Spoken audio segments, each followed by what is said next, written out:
A farmer, a merchant, a teacher? How did ordinary folks become the heroes of a revolution? Are you ready to dive into the untold stories of the American Revolution? Picture this. It's a chilly April morning in 1775 in the small town of Lexington, Massachusetts. A foggy meadow, a handful of colonists standing tall, gripping old muskets, their hearts burning with the fire of freedom. Across from them, red-coated British soldiers, the might of an empire. Nobody knew that a single shot fired that day would spark not just a war, but a shift in the fate of the world. This was the moment 13 tiny colonies dared to challenge the British Empire, a global juggernaut. From the waves of the Atlantic to the tropical shores of the Caribbean, from the distant coasts of India to the battlefields of Europe, this was the start of a worldwide struggle. So how did this ragtag group of rebels bring the mightiest army in history to its knees? From that first shot in Lexington to the victory flags waving at Yorktown, we're gonna walk through this epic saga step by step with every gritty detail. But first, let's uncover how the seeds of this rebellion were planted, how this fire was kindled. You ready? This isn't just the birth of a nation, it's one of humanity's boldest fights for freedom. And you, our awesome viewers, are part of this journey. Drop your thoughts in the comments, hit that subscribe button, and let's embark on this historical adventure together. Let me ask you this. When you think of the American Revolution, what's the first thing that pops into your head? Brave heroes, fighting for freedom, or something way more complex? Share your thoughts in the comments, because this video is about to flip everything you thought you knew about the revolution. Our story kicks off in the mid-18th century when the American colonies were buzzing with prosperity, but a storm was brewing beneath the surface. In Massachusetts, busy ports were unloading ships packed with goods. In Virginia, sprawling fields grew tobacco and cotton in abundance.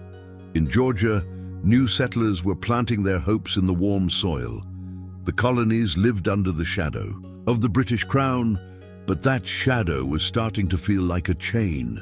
Britain had just won the 7 Years' War, 1756-1763, against the French and native tribes, but victory came at a steep price. The royal treasury was drained, debts piled sky high.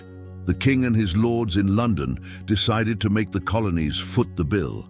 In 1764, the Sugar Act hit, slapping taxes on sugar and molasses. This wasn't just a policy. It messed with people's daily lives. Even a cup of tea got pricier. Then, in 1765, the Stamp Act dropped, taxing every official document, newspaper, even playing cards. The colonists were livid. Why are you taking our money when we have no say in Parliament? They demanded. Decisions were being made thousands of miles away, across the ocean, with zero input from them. The Townshend Acts of 1767 piled on more taxes, glass, tea, paper. But the final straw was the Tea Act of 1773, giving the British East India Company a monopoly on tea, squeezing out colonial merchants. This wasn't just about money anymore, it was about control. The rallying cry, "No taxation without representation," became a roar of defiance. From the narrow streets of Boston to the meeting halls of Philadelphia, from Virginia's plantations to Georgia's frontier, that slogan echoed. Anger was building. A storm was coming. Boston was the heart of this rebellion. In 1770, the Boston Massacre pushed tensions to a breaking point. On a cold March night, British soldiers opened fire on an angry crowd, killing 5 colonists and wounding 6. For the colonists, this was an outrage, a wake-up call. Firebrand leader Samuel Adams turned the massacre into a propaganda weapon. Newspapers, pamphlets, and tavern talks spread the story. Liberty trees became rallying points for protests. Secret meetings hatched plans. Freedom wasn't just an idea anymore. It was a burning passion. The colonists weren't just fighting taxes. They were rebelling against an empire's yoke. So how would this passion turn into action? On December 16, 1773, the Boston Tea Party gave the answer. Furious over the Tea Act, colonists disguised as Mohawk Indians sneaked into Boston Harbor at midnight, dumping 342 chests of tea into the water, 46 tons worth millions in today's dollars. This was outright rebellion. Britain hit back hard. Boston's port was shut down, Massachusetts' self-governance was curbed, and the intolerable acts were imposed. The colonists knew there was no turning back. So, how would this bold act ignite a full-blown war? The morning of April 19, 1775, history was made in Lexington's Green Meadows. The British sent 700 troops to destroy colonial weapons and ammo stashed in Concord. But the colonists were ready, thanks to riders like Paul Revere, William Dawes, and others. Revere's famous cry, "The British are coming," roused the militias. In Lexington, 77 Minutemen, led by Captain John Parker, faced the Redcoats. The air was thick with tension, fingers on triggers. Nobody knows who fired first, but that shot became known as the shot heard round the world. 8 militiamen died, 10 were wounded. The British marched on to Concord, but there the Minutemen, militias ready to fight in a minute, ambushed them. Battles erupted at bridges, in fields, through forests. The British retreated to Boston under relentless fire. By day's end, 49 colonists and 73 British soldiers were dead, hundreds wounded. This small skirmish was the spark of a revolution. But was it just a spark? Was a bigger fire looming on the horizon? The colonies needed to sustain this bold start. They needed an army, a leader, a plan. But who would step up to make it happen? The echoes of Lexington and Concord united the 13 colonies. In May 1775, the Second Continental Congress met in Philadelphia. Big names like John Adams, Benjamin Franklin, Thomas Jefferson, and John Hancock gathered around a table debating the future. Independence wasn't yet a unanimous goal. Some still hoped for peace with Britain, others wanted full freedom. But one thing was clear: they needed an army. George Washington, a Virginia farmer and former militia leader, was chosen to lead the Continental Army. Tall, quiet, but resolute, Washington was 43, with experience from the 7 Years' War, but he'd never commanded a regular army. He faced a massive challenge: an untrained, under-equipped, undisciplined force. Most soldiers were farmers, craftsmen, or merchants. How could they stand against a professional army? On June 17, 1775, the Battle of Bunker Hill gave the first answer. The colonists fortified Breed's Hill near Boston. British General William Howe attacked in 3 waves. The colonists, low on ammo, were told, "Don't fire until you see the whites of their eyes." They held their ground until their bullets ran out, then retreated. The British lost over 1,000 men, nearly half their force. This battle showed the colonists' grit, but also a harsh truth. The Continental Army lacked ammo, training, and supplies. So how would this shaky army hold on? What does the stand at Bunker Hill make you feel? A handful of militiamen took on the world's strongest army. How do you think this courage shaped the spirit of the revolution? Drop your thoughts in the comments. I'll read the best ones in our next video. In late 1775, the colonies made a bold, risky move: invade Canada. If they could take Canada, it might join as a 14th colony, shifting the war's tide. 2 armies marched on Quebec, one led by General Richard Montgomery from New York, the other by Benedict Arnold through Maine's brutal wilderness. Snowstorms, disease, and starvation battered them. Arnold's 100 men dwindled to 600. They ate leather belts to survive.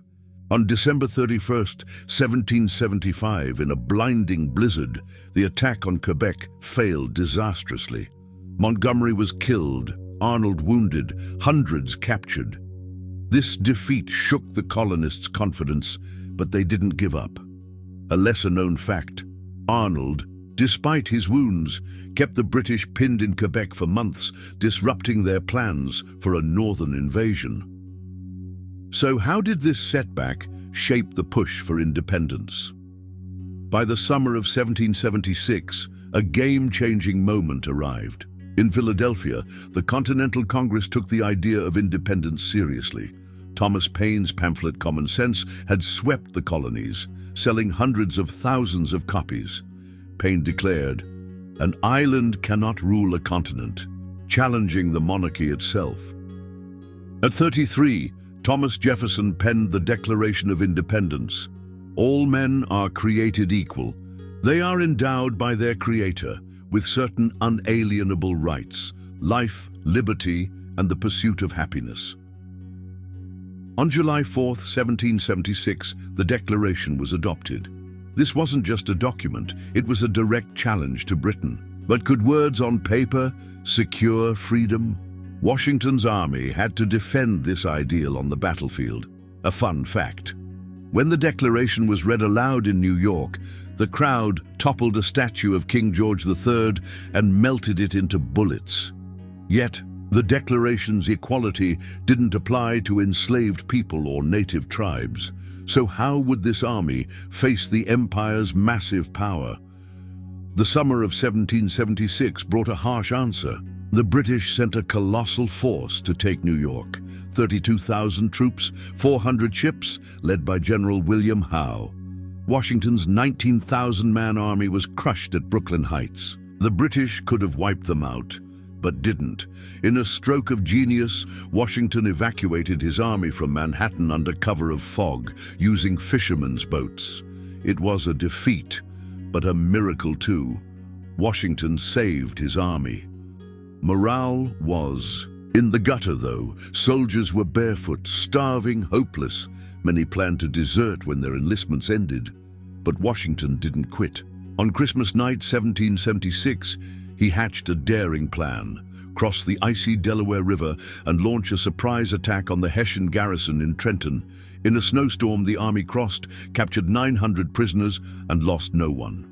A week later, they won. Again at Princeton, these small victories rekindled the revolution's hope. But this was just the start. Bigger battles, tougher tests lay ahead.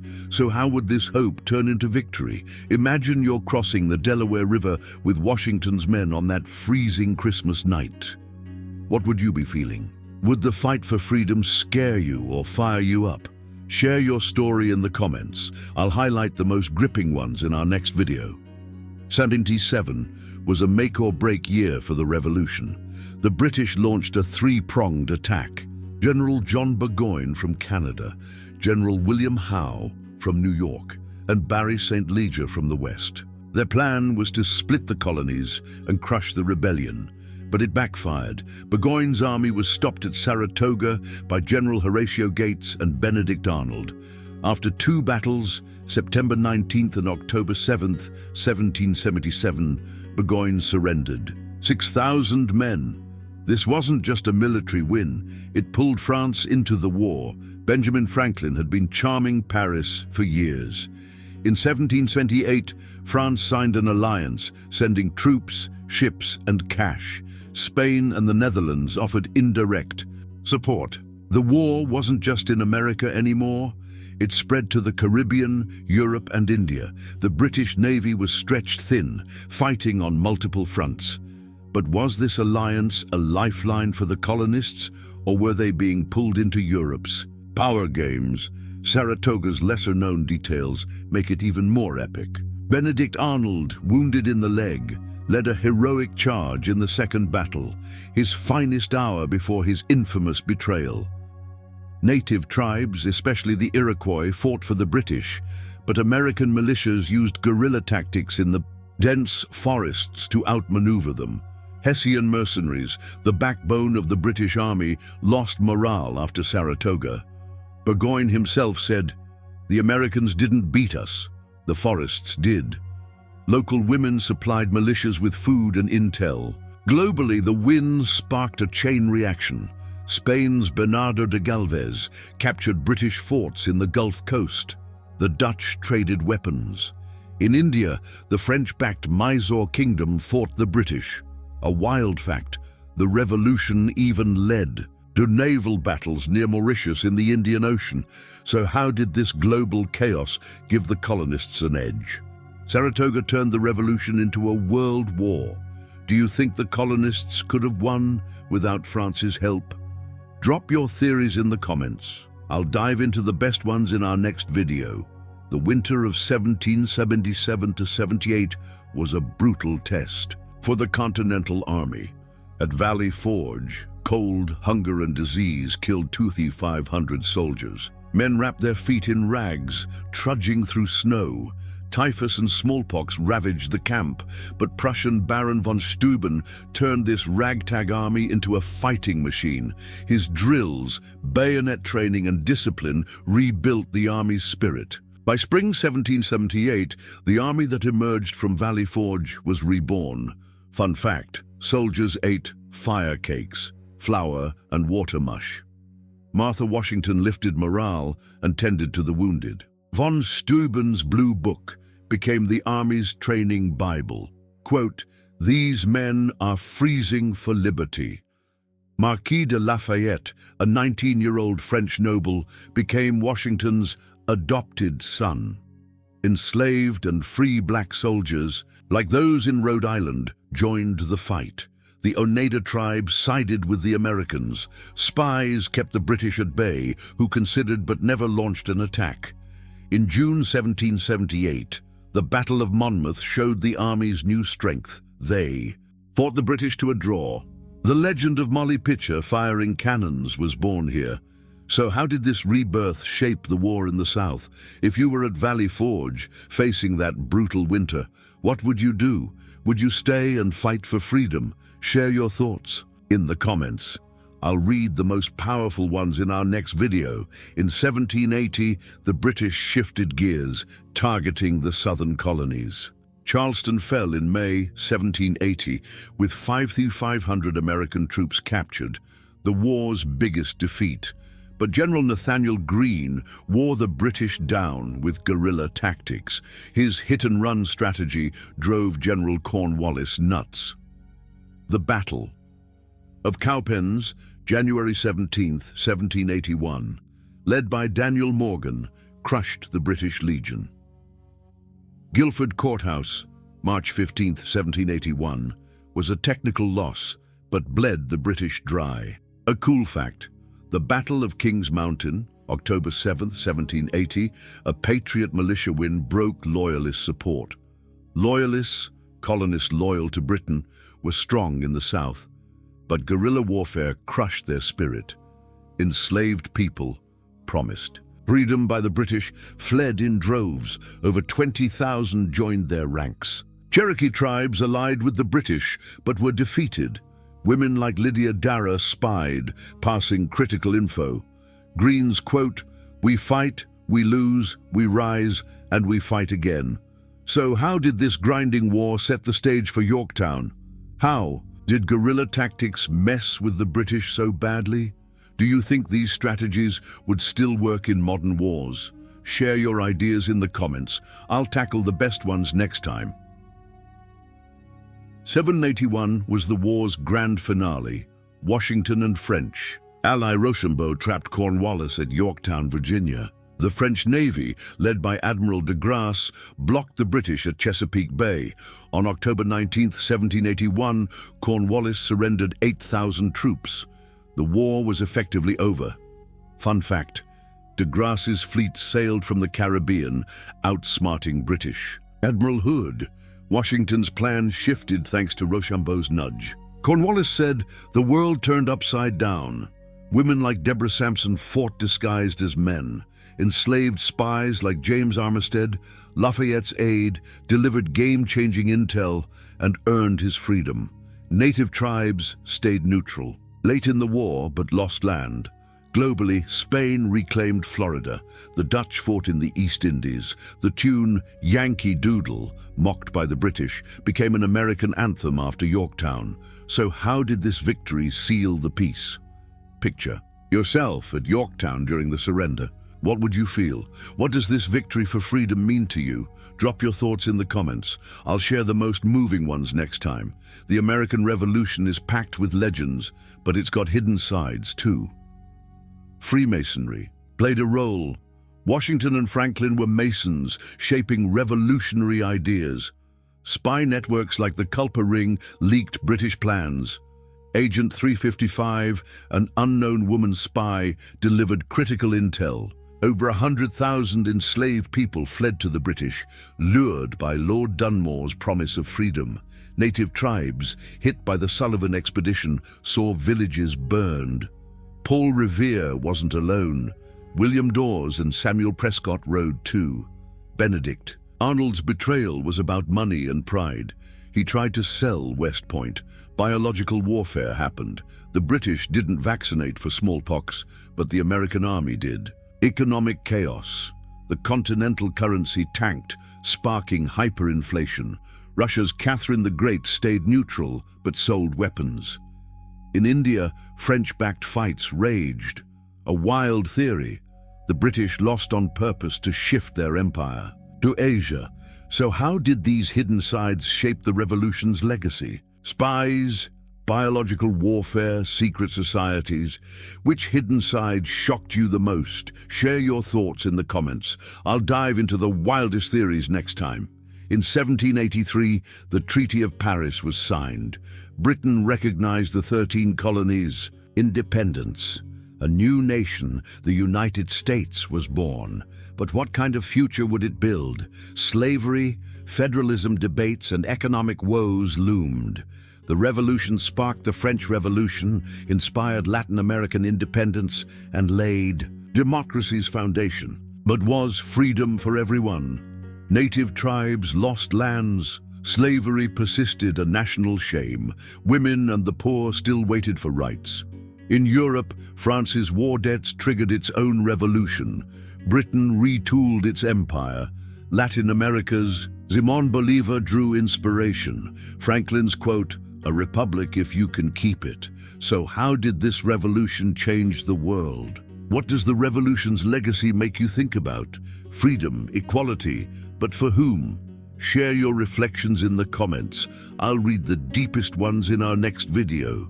The American Revolution was a world war. French and British navies clashed in the Caribbean. In India, the Mysore kingdom fought the British. Europe saw years-long sieges at Gibraltar. A quirky fact: Russia's navy annoyed the British by staying neutral. Theories abound. Was the revolution just about freedom, or did Masonic influence and trade wars play a role? The victory bankrupted France, sparking its revolution. Latin America's independence movements followed, a bold theory. Did Britain let the colonies go to focus on Asia? So how real are these theories? Which global impact blew your mind? Masonic influence or the idea that Britain lost on purpose? Drop your theories in the comments. I'll explore the best ones next time. In 2025, we're marking the revolution's 250th anniversary. But questions linger. Did the revolution bring freedom for all? Why were native tribes, enslaved people, and women left out? How big was the role of secret societies? How did economic warfare shape the outcome? New research uncovers spy networks. Native stories, women's contributions. Tech recreates battlefields with digital maps, decoding strategies. So, have we unraveled all the revolution's secrets? What questions about the American Revolution spark your curiosity? What hidden story do you want to know more about? Share in the comments. I'll answer the best ones in our next video. Our story ends here, but the real story's far from over. The secrets of the American Revolution grow deeper with every discovery. A farmer, a merchant, a teacher. Their courage changed history's course. From Lexington's first shot to Yorktown's final surrender, this fight showed the price of freedom. But it was just a beginning. Was freedom for everyone? Where did native tribes, enslaved people, and women fit in? The revolution reshaped the world. It sparked the French Revolution, inspired Latin America, and built democracy's foundation. Yet secrets remain. Spy networks, secret societies, economic battles. Modern tech is peeling back the layers, but the truth still lies deep. Like Herodotus said 2,500 years ago, knowledge opens only to those who are ready. Maybe we're finally ready to unlock these secrets. This revolution mirrors humanity's courage, resolve, and flaws. Subscribe for more history, more stories, and let's uncover the past together. What epic war should we explore next? Drop it in the comments. Your idea might inspire our next video. The end of this story is up to you. Write in the comments, what hidden part of the American Revolution sparks your curiosity? Who do you think this revolution was a victory for? Which battle or character do you want to know more about? What historical topic should we tackle next? I'll read the most fascinating comments in our next video and dig deep into that topic. This story lives on through your curiosity. Don't forget, history's secrets are waiting to be solved. The truth is coming to light soon. I'm waiting for your comments.